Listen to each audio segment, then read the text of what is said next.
আল্লাহ পাক বলেছেন শুনেন, ইল্লা মান তাবা, যে অনেক গুনাহ করেছে, শিরক করেছে, জিনা করেছে, মদ খেয়েছে, বেদাত করেছে, হারাম খেয়েছে, আল্লাহ পাকের অবাধ্য হয়েছে, নামাজ পড়ে নাই, যাকাত দেয় না, ইত্যাদি ইত্যাদি অনেক অন্যায় করেছে,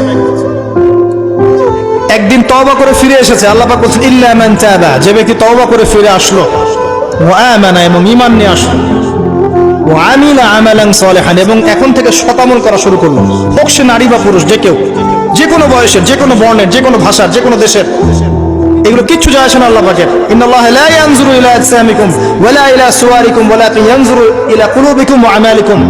আল্লাহ পাক শুধু কলব দেখেন, আমল দেখেন, রক্ত মাংস বর্ণ এগুলো দেখেন না। আল্লাহ পাক ফিরে এসেছে, আমল, ঈমান এনেছে, আমল সালেহ করেছে। আল্লাহ পাক বলেন উলাইকা, এরাই তারা, ইউবাদদিলুল্লাহু সাইয়্যাতিহিম হাসানাত, এরাই সেই ব্যক্তি যাদের সমস্ত গুনাহকে আমি আল্লাহ নেকি দিয়ে পরিবর্তন করে দেব।